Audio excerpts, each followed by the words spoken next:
And joining me now is the journalist Hafiz Miakhel from our sister website, Info Migrants.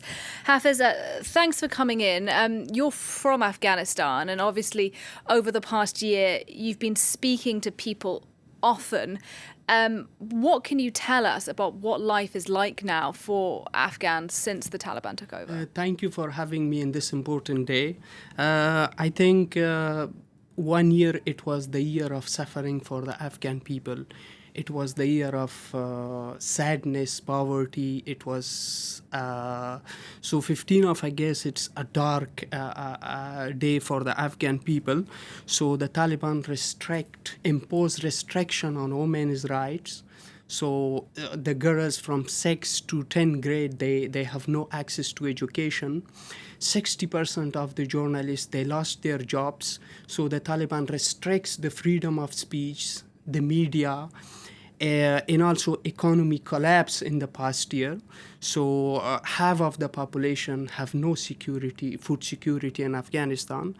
We lost, unfortunately, 100,000 of Afghan educated people in this year.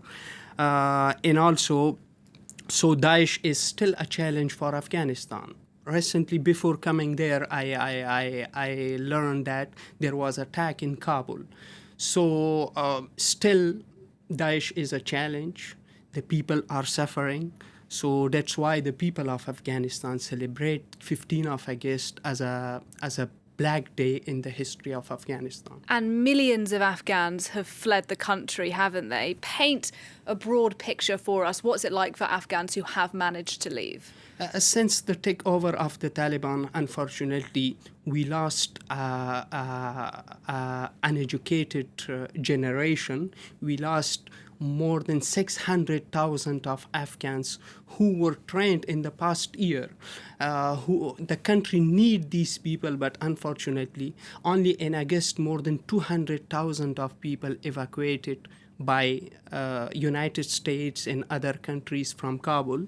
So other people, they tried to leave the country.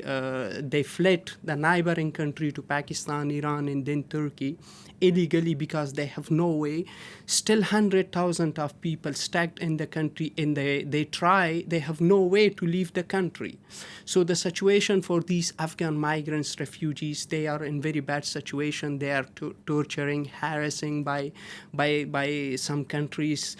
Every day, Iran and Turkey, they deport Afghan refugees there to their countries.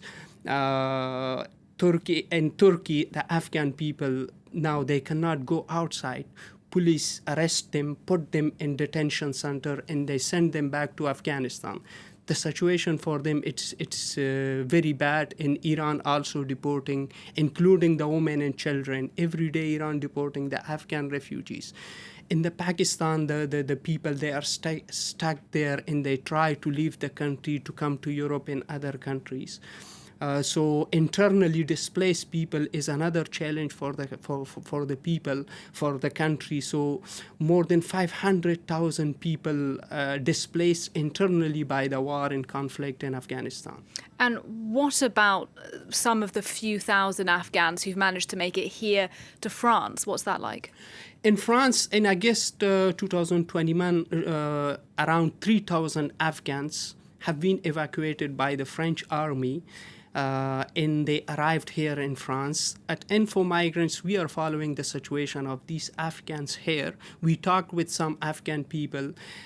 Despite a lot of problems, difficulties, they are happy because at least they are safe here in France. But still they are thinking about their country. They lost their hopes, unfortunately. And some of them, they have a problem in administration. They cannot communicate with the French administration. The process for them, administration process, it's very long. Still, the Afghan people, unfortunately, here in France, they are in the street. They are living in the street.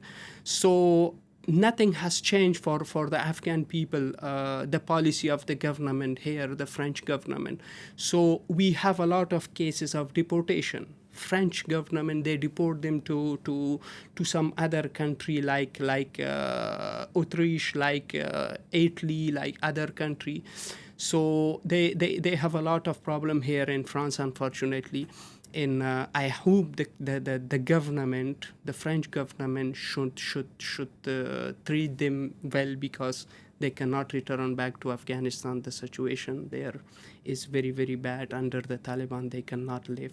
So that's why I hope the government should think about these exile and these people here in France. All right, your message is heard loud and clear. Thank you very much indeed. Thank you. Hafiz Miakhel, thanks for your Thank time. you.